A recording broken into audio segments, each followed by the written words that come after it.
Señor nos continúe bendiciendo, hermano. Vamos a abrir la Biblia, la palabra de Dios, en el Salmo, los Salmos, el número 23. Creo que después de Juan 3:16, esta es la porción que es más conocida, que más se saben los hermanos de memoria. Dice así la Biblia, la palabra de Dios. Jehová es mi pastor, nada me faltará. En lugares de delicados pastos me hará descansar. Junto a aguas de reposo me pastoreará. Confortará mi alma. Me guiará por sendas de justicia por amor de su nombre. Aunque ande en valle de sombra de muerte, no temeré mal alguno, porque tú estarás conmigo. Tu vara y tu cayado me infundirán aliento. Preparas mesa delante de mí, en presencia de mis angustiadores. Unges mi cabeza con aceite, mi copa está rebosando. Ciertamente, el bien y la misericordia me seguirán todos los días de mi vida, y en la casa de Jehová moraré por largos días.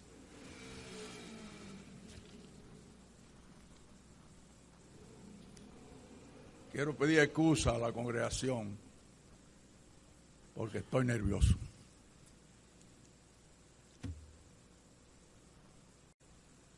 Mi propósito en esta mañana, con la ayuda del Señor, es hacer un recorrido de la cadena genealógica de Jesucristo, comenzando con Adán y terminando con José,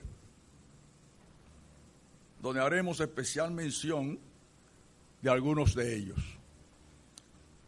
Unos sobresalientes como grandes hombres de Dios, y otros de una conducta muy negativa, terminando con el personaje del que quiero hablar en esta mañana. Primer hombre que Dios hizo, Adán. Después, Set, el tercer hijo. Tercera genealogía, Enos. Luego Cainán, Malaleel, Jared, el padre de Enoch. Primera paradita. Enoch se distingue en la palabra de Dios, primeramente porque fue un hombre que caminó con Dios. A los 65 años de edad, nace su primer hijo. No tenemos los nombres de los otros. Jared. Y los últimos 300 años que vivió, dice la Escritura, que caminó con Dios. No solamente nos dice la Biblia que él caminó con Dios, sino también nos habla de que también fue un profeta de Dios en el libro de Judas, el final, antes del Apocalipsis. Este muchacho era tan bueno, no solamente bueno como ser humano, sino bueno en el sentido que fue obediente a los designios divinos. Y tuvo la dicha de que muy temprano en la vida, muy jovencito, Dios se lo llevó para estar con él y no pasar por la muerte física. Solo 2 en la Biblia tuvieron ese privilegio, Lo único que Enoch fue más privilegiado, porque se fue un jovencito, podemos decir prácticamente un niño. Ustedes saben los años que duraron los demás. Y como era un joven tan consagrado, Dios se inspiró y se emocionó tanto, pienso, ¿no? Una palabra nuestra, que se lo llevó, vivito y coleando, para el cielo. Y allá está él, disfrutando de la presencia majestuosa de Dios nuestro Padre y de todo el reino celestial. Después de Enoch sigue Matusalén o Matusalén, cualquiera de las dos maneras se puede decir, que fue el que más duró, que se menciona en la Biblia, 969 años. Luego Lamech, entonces Noé. Me detengo en Noé también, un ratito nada más. Noé fue un hombre que se distinguió no solamente por su fe, sino también por su obediencia a Dios. En tiempos muy difíciles vivió. Por eso Génesis 6:5 dice, y vio Jehová que la maldad del hombre era mucha en la tierra, y que todo designio de los pensamientos del corazón de ellos era solamente el mal. Solo Noé, de tanta gente que había en el mundo, un hombre de Dios, un hombre de fe, un hombre de obediencia. Y todo lo que Dios le dijo que hiciera, lo hizo. No puso pero. Hizo lo que Dios le mandó. Porque iba a llegar, lo que ustedes saben, más tarde, que sucedió en el tiempo de Noé. Seguimos. Lamec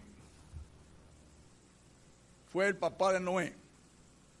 Luego Noé tuvo varios hijos, 3 hijos dice la Biblia. Y el más importante de esos hijos fue Sem. Por eso Sem fue escogido para ser el eslabón número 10 de la cadena genealógica de Jesucristo. Después de Sem, Arfaxad, luego Sela, Eber, Pelé, Reú, Serú, Nacor, Taré. Taré, el padre de Abraham. Taré era un idólatra. Tremendo idólatra. Un hombre que adoraba ídolos.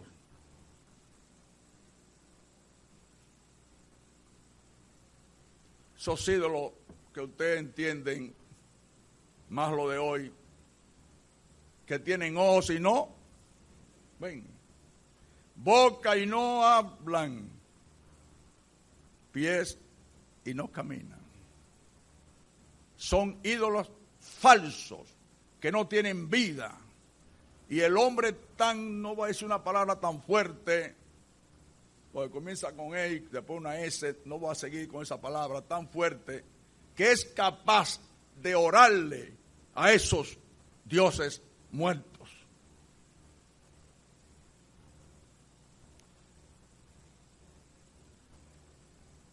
Cuando un hombre llamado por Dios tenía unos 70 años más o menos, siendo un idólatra, porque se crió en un hogar de idólatra, no conocía al Dios verdadero, pero Dios le tenía allí su nombre desde no se sabe cuántos millones y millones de años antes inscrito, porque iba a ser llamado por él a la edad de unos 70 años, como dije. Ese se llamó Abraham, el hijo de Taré. Pero Jehová había dicho a Abraham, Génesis 12:1, vete de tu tierra y de tu parentela y de la casa de tu padre a la tierra que yo te mostraré. Haré de ti una nación grande, te bendeciré y serás bendición para otros. Los que te bendijeren, bendeciré, y a los que te maldijeren, maldeciré, y en ti serán benditas todas las naciones de la tierra. ¿Cuántos no se han equivocado con el pueblo que sale de allí, que es su primera piedra, que lo han maldecido y han tenido que pagar caro esa maldición al pueblo de Dios, pueblo de Israel? Dios tiene dos pueblos, la iglesia y el pueblo Israel o Judá, bueno, una mezcla, ¿no? Dos pueblos. Y esos pueblos hay que respetarlos. Y mucha gente no entiende, pero los hijos de Dios sí lo entendemos, que se requiere mucho respeto para estos pueblos.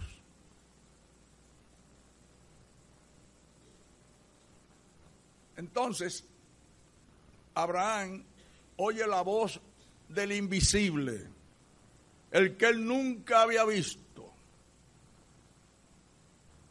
Y cuando lo oye, da media vuelta y le sigue. Y por eso en la Biblia él es llamado, o le llamamos a él, el padre de la fe. ¿Cuántas maravillas hizo este hombre de Dios? Pasó el tiempo y entonces Dios le había ofrecido un hijo, y cuando Adán tenía unos 90 años, entonces le dijo, te voy a dar el hijo. Y Sara tenía, ¿se me olvidó? 80. Cuando ambos se ríen, se ríe Abraham de esa noticia y se ríe Sara. Pero a Dios no le gustó la risa de Sara. Sin embargo, la de Abraham le gustó. ¿Cuál fue la razón? Sara se rió de burla y Abraham se rió de gozo. Pero cualquier ser humano hubiera estado por allí, ve la risa y no se da cuenta, pero Dios lo sabe todo.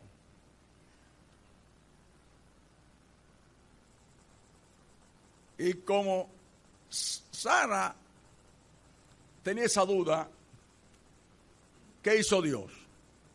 No te lo voy a dar el hijo a los 80 años. No se lo dijo a ella, ¿no? Lo sabemos nosotros, porque tiene la palabra de Dios.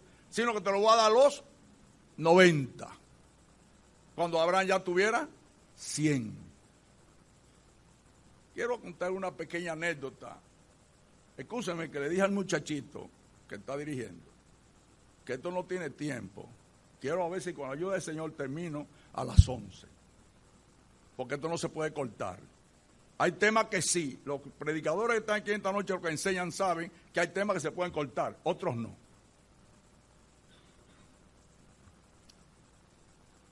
Cuando estaba yo en 8º curso, imagínense, tenía yo 14 años, y el profesor, cuando yo estaba hablándole de eso, de los años que duraba la gente antes, y dice el profesor a todos los alumnos, mire, los años de antes no eran los años de hoy, más o menos como el 25% de los años de hoy. Y yo le dije al profesor levantando la mano, ustedes saben que antes no se podía hablar el estudiante y no levantaba la mano, ¿no? Levantando la mano, le dije, profesor, usted tiene razón. Tiene razón que los años de antes no eran los años de hoy. Porque entonces aquí la palabra enseña, dije yo a él, el caso de Abraham y de Sara. Sara le ofreció un hijo a la edad de 80 años. Y según usted, lo que tiene algunos 25. Y la pobrecita Sara, por vieja, no podía tener hijos. Y todos los estudiantes se rieron. Le dije, los años de antes, porque menciona las estaciones del año, son los años de hoy, se lo dije en aquel tiempo. Pero cuando Dios dice algo, no importa lo difícil que sea para el hombre entenderlo, lo dijo Dios. ¿Sabe lo que nosotros aquí en esta mañana, reunidos, recordando lo que Dios hizo por nosotros a través de la persona bendita de Jesucristo, y somos buenos nosotros? ¿Qué va? El grande y bueno es Él, misericordioso, piadoso, bondadoso, que nos permite ser sus hijos por un tiempecito, donde estaremos toda la eternidad en su misma presencia, en la mansión celestial.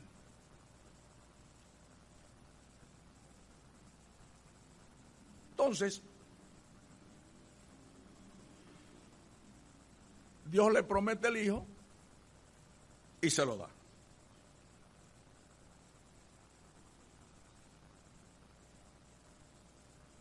En los problemas con el profesor, escúcheme, no terminé, porque yo dije los años de toda esa gente, por lo menos hasta Noé. Ustedes saben que Adán duró 930, y Set 912, Enos 905, Cainán 910, Malaleel 895, Jared 962, Enos 365, porque se fue un niño. Entonces, Matusalán dura 969, Lamech 777 y Noé 950, 20 años más que Adán.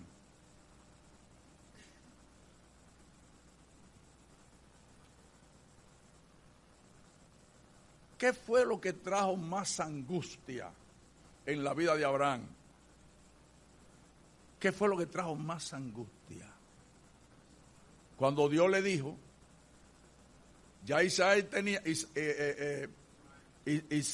tenía más o menos cerca, ya como 18 años.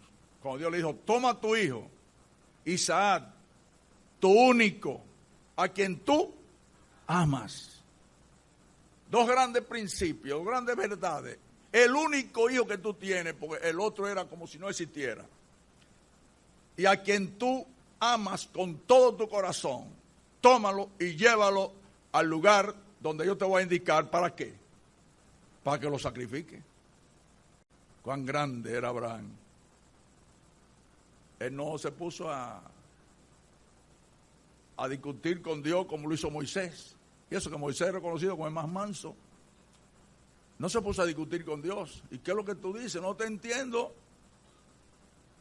Cuando Dios le dijo a Moisés, mira, que se iba acercando a la zarza y no te acerques. Y habló Dios. Y le te he escogido para que vaya, para que libere a mi pueblo de Egipto. Y Moisés comenzó a poner objeciones. Primera objeción. ¿Y quién soy yo? Yo no soy nadie.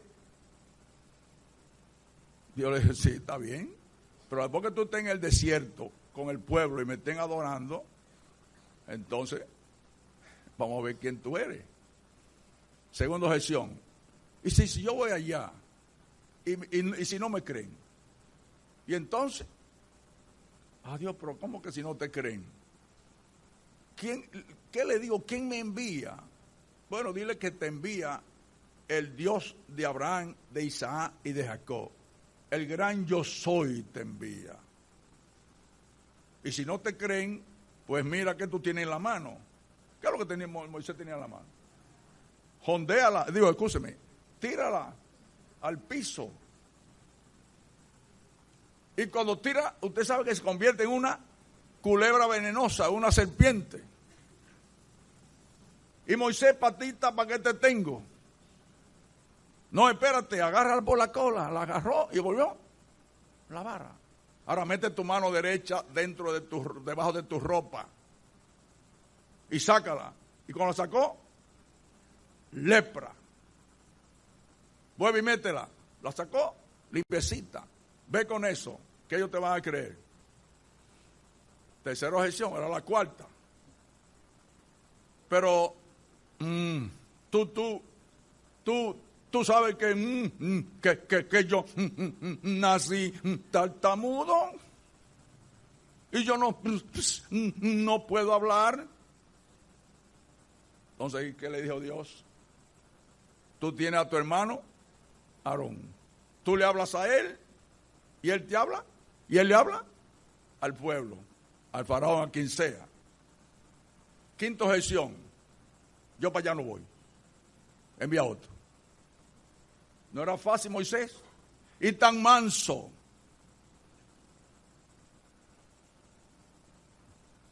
Pero miren, Abraham, Isaac eran diferentes. Llévalo al monte que yo te diré. Y Abraham inmediatamente puso en marcha lo que Dios le estaba pidiendo. No discutió como Moisés, sino que comenzó a actuar.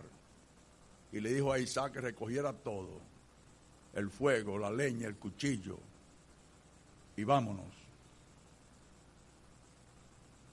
Isaac sabía que iban a sacrificar, que iban a hacer un sacrificio, un holocausto, en un altar.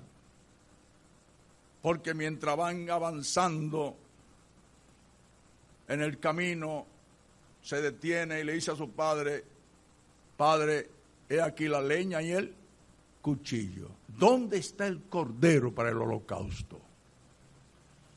Siempre que pensamos en esta expresión, en este caso de Isaac a su padre, pensamos en la angustia que se adueñó del corazón, de la mente, todo su cuerpo de este hombre Abraham.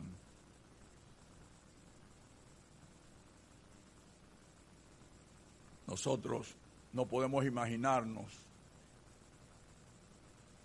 el momento tan difícil que pasó él con esa pregunta que le hizo su hijo, sabiendo Abraham que él mismo, Isaac, su propio hijo, iba a ser el cordero que iba a ser inmolado en aquel altar. ¿Y qué le dijo Abraham? Hijo mío, Dios proveerá. Hay los que enseñan, y es posible que tengan razón,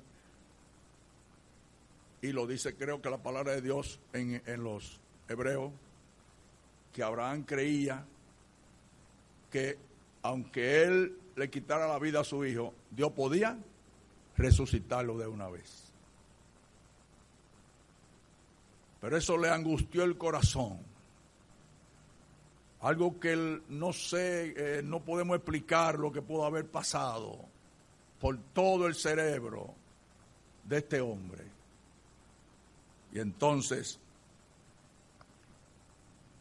cuando generalmente pensamos en esto, nos recordamos de Getsemaní.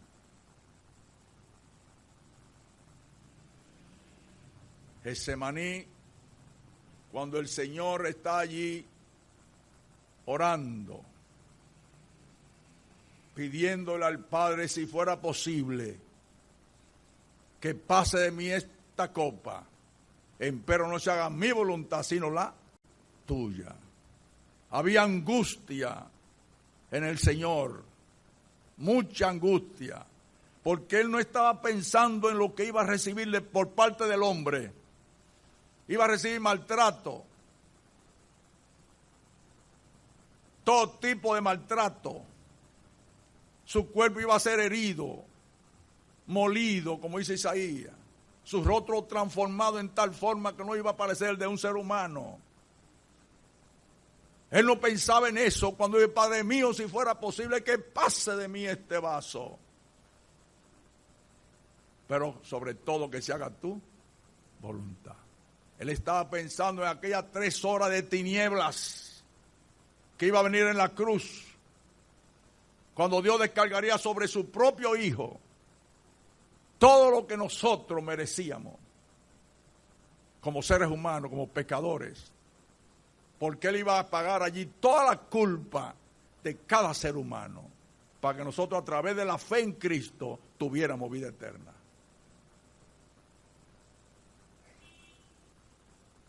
Pero Cristo dijo, empero no se haga mi voluntad, sino la tuya. Y cuando pensamos en el Señor, lo que Él sufrió en aquellos momentos, tenemos que también pensar en el Padre. Porque el Padre recibió esa oración. Y allá nosotros no podemos describir lo que pudo haber sucedido allá en el cielo, en la mansión, en el trono de Dios, cuando recibió las palabras de su propio Hijo. Si fuera posible, que pase de mí este vaso.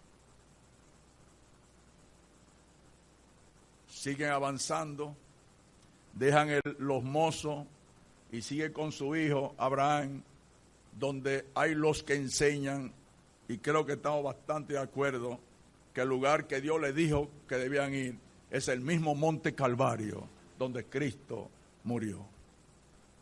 Y allí Él prepara todo, Abraham. Prepara su altar, prepara la leña y coloca sobre la leña a su hijo Isaac.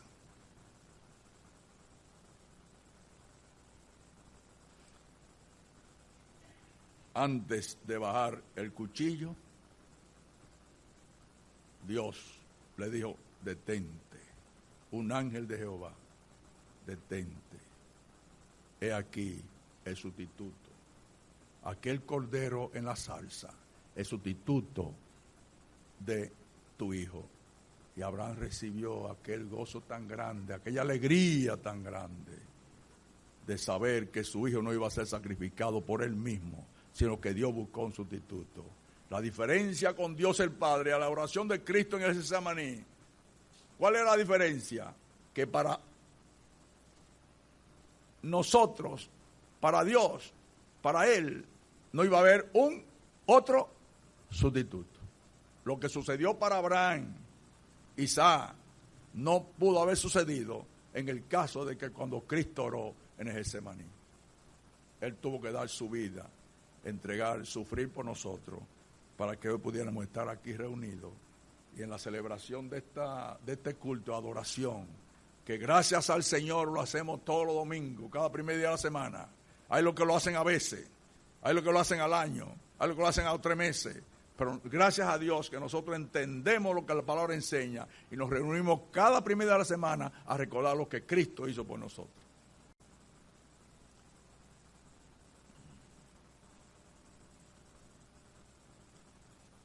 Luego,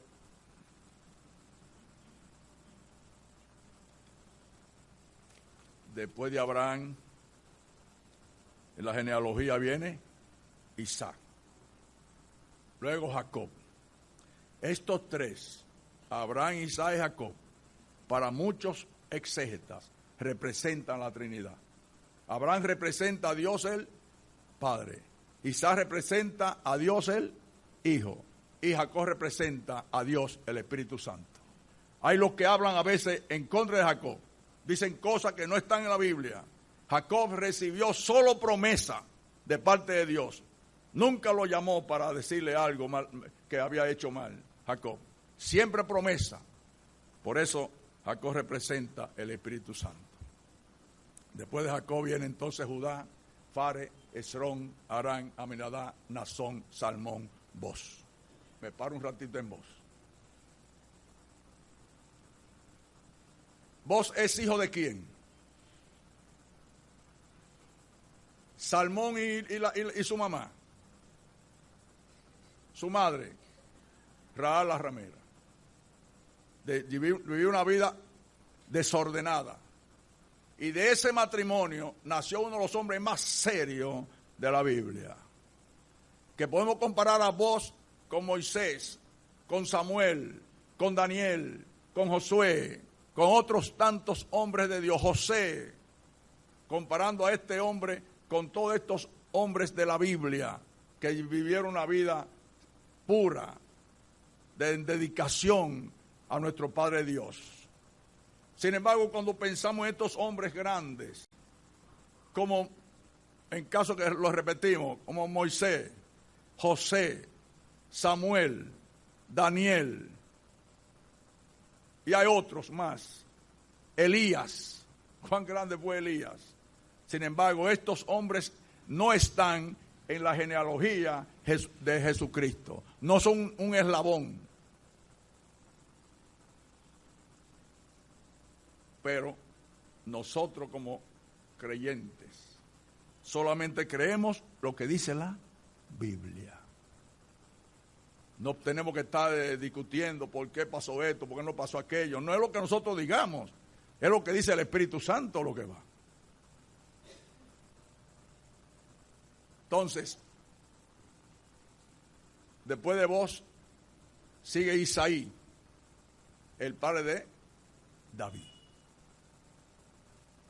Vamos a hacer un paréntesis corto ahora porque dije que al final voy a hablar de un personaje y no hemos llegado, con la ayuda del Señor. De Adán hasta David hay una línea recta. Cuando llega David se bifurca en dos. La que está en Mateo, capítulo 1, que donde llega hasta José, y la otra se bifurca, la que está en Lucas, capítulo 3. Uno viene del pueblo judío y otro del pueblo de Israel. Pero desde Adán hasta David es una sola línea. Hermano, David es llamado en la Biblia, Jesús es llamado en la Biblia el hijo de David. Hijo de David, por esa línea hasta David. No hay duda ya, porque se divide en dos ramales. Seguimos con el ramal de los judíos. Después David, Salomón. Entonces Roboán, Abía, Asa, Jorán. Y voy a mencionar tres ahora que no están en Mateo porque están en el Antiguo Testamento. Después de Jorán, Ochosías, Joás y Amasías, son tres que no están en la Biblia, que no están en Mateo, pero están en el Antiguo Testamento. Pertenecen a la genealogía. Después de Ochosías, entonces sigue Usía, después Jotán, Acaz, y voy a hablar ahora de Jacá, Ezequías y Manasés. Otro ratito. Y no he hablado de mi personaje, así que no se me asusten.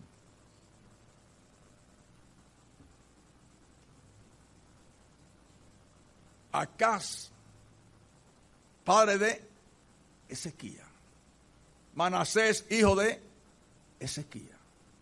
Jotán, acá fue un hombre terrible, malo.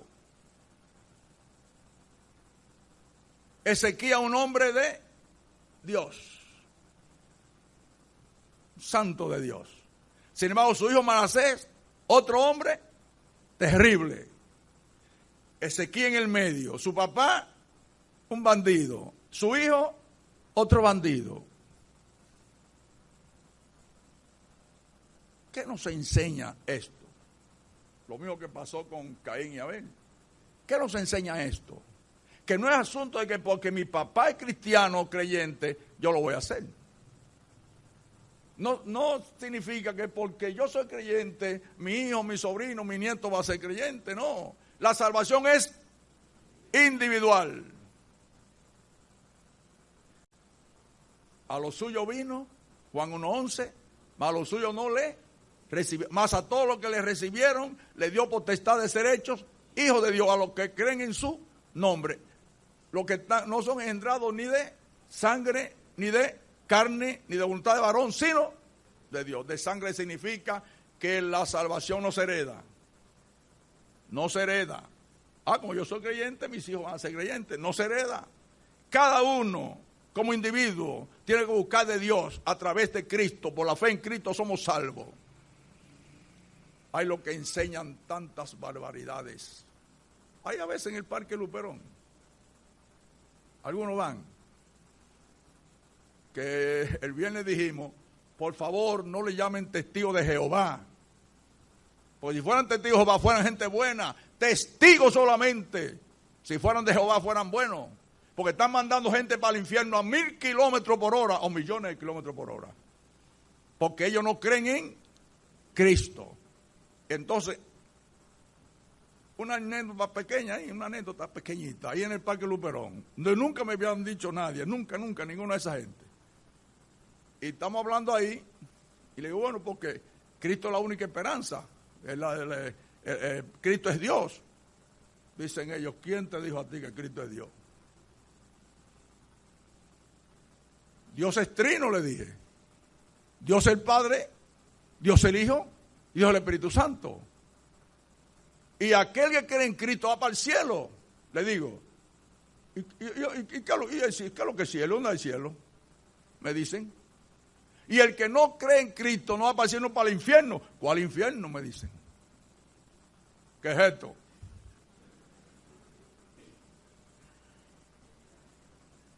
Y son la gente que más trabajan en el mundo cristiano. Y ellos no son cristianos. No puede ser cristiano porque la palabra cristiano viene ¿de dónde? De Cristo. Son los que más trabajan. Nosotros deberíamos darnos vergüenza que no nos movemos como se mueven ellos. ¿Sabe el trabajo que nos da el grupo de oración conseguir 2 o 3 para visitar a un enfermo? Y otras cosas, por no seguir hablando, porque después no quieren que se sientan mal, ustedes me mandan a bajar de aquí. Son los que más trabajan y deberá darnos vergüenza. Si trabajáramos como ellos, usted sabe la cantidad de convertidos en el mundo. No podemos imaginarlo.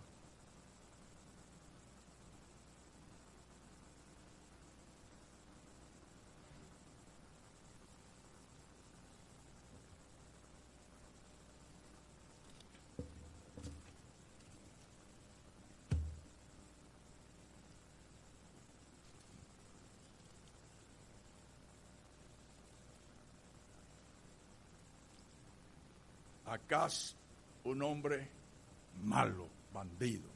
Ezequiel, un hombre de Dios. Y Manasés, tan malo como su abuelo. Luego sigue Amón, Josías. Después de Josías hay otro personaje que no está en Mateo, Usías. Pero está en el Antiguo Testamento. Después de Usías sigue Jeconías, Salatiel, Zorobabel, entonces sigue Abiú, Eliaquín, Abiú, Aquín, Azor, Sadó, Aquín, Eliú, entonces Eleazar, Matán, Jacob y José.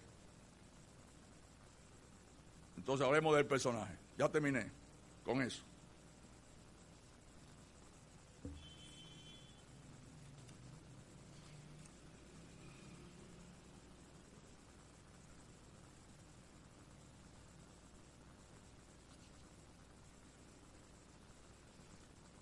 Nuestro personaje que vamos a hablar en esta mañana se llama David. Jesús, hijo de David. Su padre, Isaí. Dios le dijo a Samuel que ungiera a David. ¿Quién era rey cuando eso? Saúl. ¿Y qué le pasó a Saúl? Se portó mal. Hizo lo que Dios no le mandó. Porque Saúl creía que él era, parece que creía que era un Dios. Si Dios nos manda a hacer algo, no tenemos que hacer otra cosa sino lo que Dios nos mandó.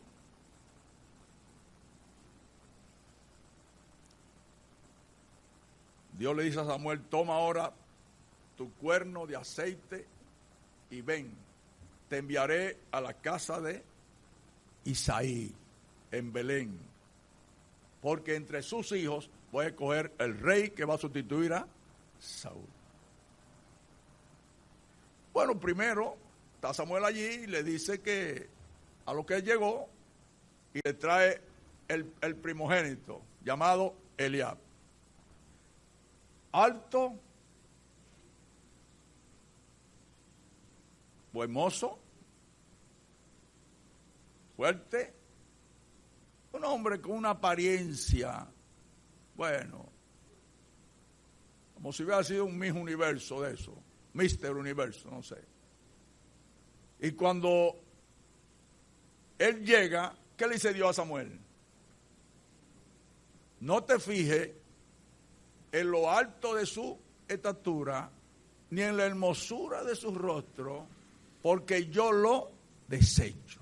Porque Dios mira no lo que el hombre mira, porque el hombre mira lo que está delante de sus ojos, más Dios mira el corazón. Tenemos que cuidarnos los que no somos hermosos, que miren el corazón de uno. Luego viene el segundo hijo, Aminadab. ¿Y qué dijo Samuel? Ese tampoco. Vino Sama. ¿Qué dijo Samuel? Ese tampoco. Elí mandó a buscar 7 hijos más. Y ninguno de los 7 era. Y le dice Samuel, ¿qué pasó? ¿Se terminaron todos los hijos? No, queda uno, el más jovencito, 17 años lo más que tiene. Y es lo que es pastor de ovejas, es el que cuida. Tráemelo que ese, tráemelo para acá. Entonces, inmediatamente llegó David, Samuel lo ungió. Y hubo mucho problema con David, porque Saúl, en el corazón de Saúl nació una espina de celo. ¿Por qué? Porque cuando venían de una batalla, las mujeres cantaban, Saúl hirió a sus 1000 y David a sus 10,000. Y eso le hincó el corazón a Saúl. ¿Y qué dijo Saúl? Ya lo único que le falta es que le entreguen el reino. Y ahí comenzó ese celo, que él no desarraigó esa espina, porque es lo más simple, desarraigar de los sentimientos negativos. El celo es lo más simple de todos esos sentimientos negativos. Porque después del celo, si no se desarraiga, entonces viene ¿qué? La envidia. Nació en el corazón de Saúl la envidia. Y si no desarraiga la envidia, que es más difícil que el celo, la envidia genera ¿en qué? En odio. Y el odio sí es peligroso, porque el odio genera ¿en qué? El odio en muerte. Y ya Saúl lo que quería era ver muerto ¿a quién? A David. Fue que David se enfrentó a un gigante, más de 10 pies. Se me olvidó el nombre de él. Se acordaron.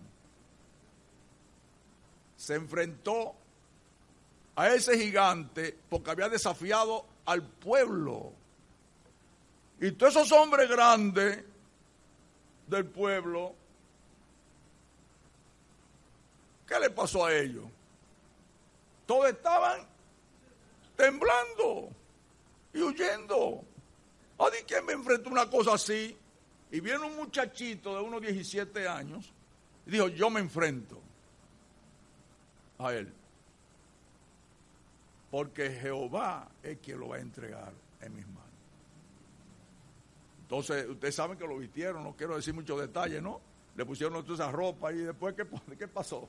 No podía caminar. Hasta que se quitó todo eso, puso su ropa normal. Y cuando el gigante, ustedes saben, ve a ese muchachito que viene caminando para enfrentarlo a él, con una ¿qué? Con una onda, y fue arriba y buscó 100 piedras grandes, ¿no? 5 nada más. Y la usó las 5, ¿no? Una sola. Y cuando ese gigante ve a ese muchacho que viene para encima de él y que a pelear con él, oye, se sintió mal. Se sintió muy mal. Pero él no sabía que dentro de unos momentos iba a estar. La onda. Entonces, ahí comenzó el celo. Después, ahí ese paso ahí, el celo con las muchachas que cantaban, comenzó el celo de Saúl.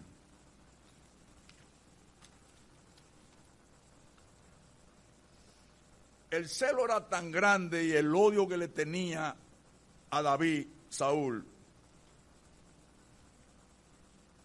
que él dijo en el capítulo 22, escúchenlo, Dijo Saúl, capítulo 22 de 1 Samuel, versículos 7 y 8. Y dijo Saúl a sus siervos que estaban alrededor de él: oíd ahora, hijos de Benjamín, os dará también a todos vosotros el hijo de Isaí tierras y viñas, y os hará a todos vosotros jefes de millares y jefes de centenas, para que todos vosotros hayáis conspirado contra mí.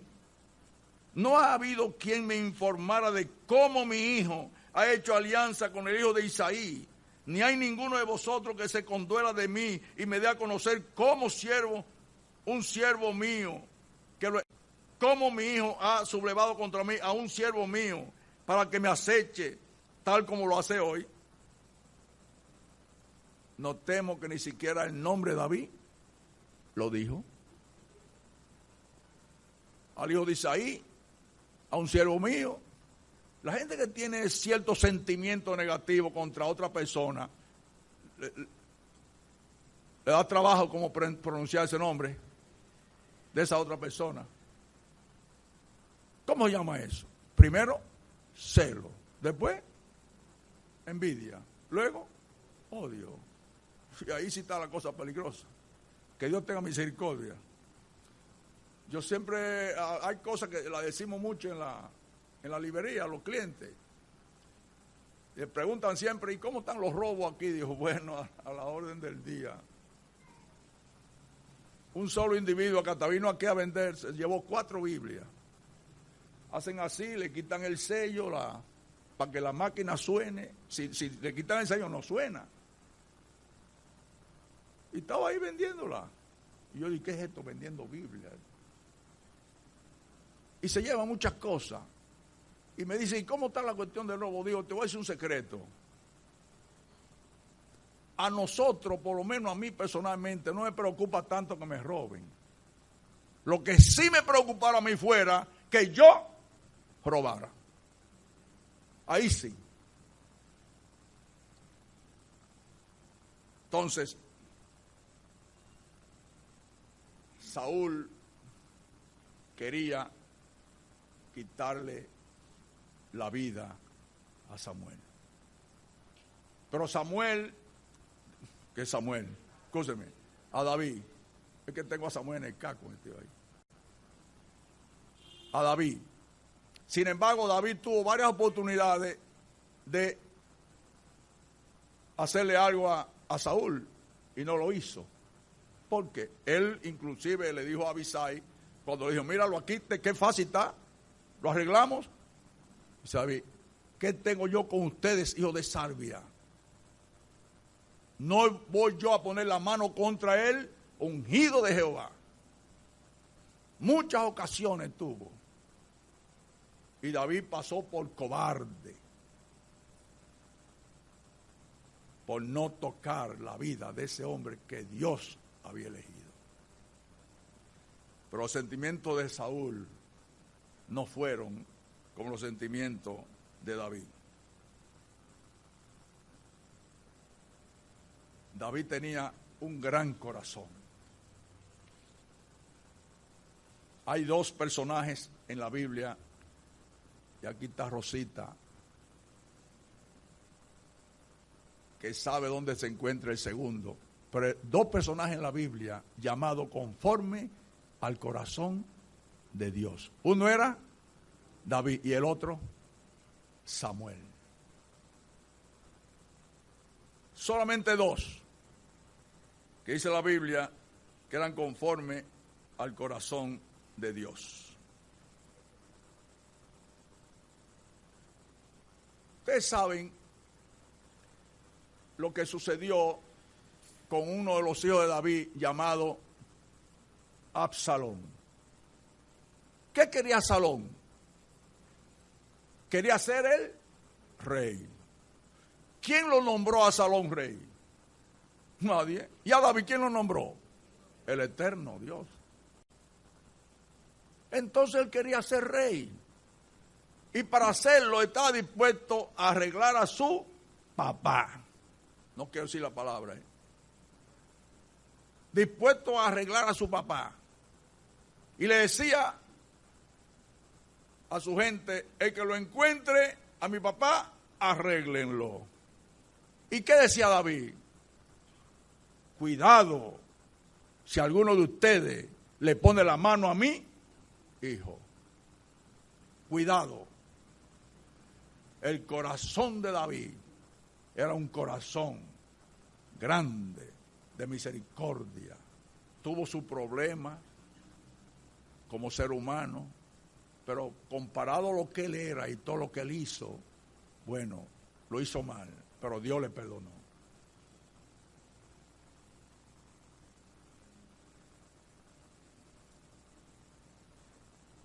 Cuando Absalón queda atrapado en una encina, lo vieron los siervos de Joab, que era el general principal de David, el más temible, no era de buen corazón. Después Abisai, que era un individuo de mucha fuerza, y entonces Joás, y el general del ejército de Saúl era Abner.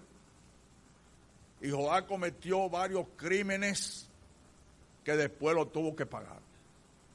Cuando encuentran allí, le dijeron a él: encontramos a Absalón colgando en una encina. ¿Qué dijo Joab? ¿Y qué pasó? ¿Por qué no lo arreglaron? Y dijo uno de los siervos: voy yo a poner la mano contra el elegido de Dios, del hijo del rey. Le voy yo a poner la mano. Hizo Joab: quítense todo del medio. Y fue y lo arregló. Y le dice a Ahimás no, al siervo: ve corriendo allá y dile a David lo que pasó con su hijo. Y va corriendo aquel muchacho, aquel corredor, buen corredor, pero no corría más que Ahimás. El hombre que más corre en la Biblia se llama Ahimás. Y dijo: yo voy también a dar la noticia. Dice Juan: no tiene que ir. Si yo quiero ir. Que no, le dijo Juan: no tiene que ir. Yo sí quiero ir, quiero que me dé permiso, hoy quiero. Porque es mejor entre dos. Oye, le dio permiso y salió Ahimás corriendo y se le pasó al otro, cogió una ¿cómo se dice? ¿Qué sé yo? ¿Una qué? Gracias. Eso no se come, ¿no? Y llegó primero que el otro. Y cuando llega allá, que dice el centinela: aquí viene un hombre, no sé quién es. Y después hace así, se parece en los pies, se parece a Ahimás. Déjalo que entre, dice David, trae una buena noticia. Y cuando entra, le pregunta a Ahimás: ¿qué pasó? Y mi hijo Absalón dice: bueno, hubo un rebú allá, pero yo no sé lo que pasó. Y entonces viene el otro, aquí viene el otro, viene corriendo otro, y lo dejaron entrar, y este sí le dijo a David lo que había pasado. Que como tu hijo sean todos tus enemigos. ¿Y qué hizo David? Lloró por su hijo como un niño.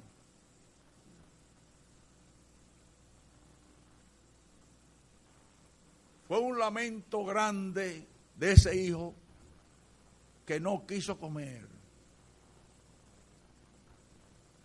El hijo que le tenía tanto odio a ese padre y que deseaba eliminarlo, el padre lo llora como un niño a ese hijo. Luego viene el caso de Jonatán y Saúl. Ambos pierden la vida. ¿Qué hizo David cuando lo supo? ¿Cuánto se lamentó él por la muerte de ese hombre que lo odiaba tanto? ¿Cuánto lo lamentó? Y en 2 Samuel, capítulo 1, versos 19 a 27, 25 a 27 dice: ha perecido la gloria de Israel sobre tus alturas. ¿Cómo han caído los valientes? No lo anunciéis en Gat, ni deis las nuevas en las plazas de Ascalón, para que no se alegren las hijas de los filisteos, para que no salten de gozo las hijas de los incircuncisos. Montes de Gilboa, ni rocío ni lluvia caiga sobre vosotros, ni seáis tierras de ofrendas, porque allí fue desechado el escudo de los valientes, el escudo de Saúl, como si no hubiera sido ungido con aceite. Sin la sangre de los muertos, sin la grasa de los valientes, el arco de Jonatán jamás retrocedía, ni la espada de Saúl volvió vacía. Saúl y Jonatán, amados y queridos, inseparables en la vida, tampoco en su muerte fueron separados. Más ligeros eran que águilas, más fuertes que leones. Hijas de Israel, llorad por Saúl, quien os vestía de escarlata y lino fino, quien adornaba vuestras ropas con ornamentos de oro. Como han caído los valientes en medio de la batalla. Jonatán, muerto en tus alturas, como han caído los valientes, como han perecido las armas de guerra. El Señor continúe bendiciendo, mi hermano.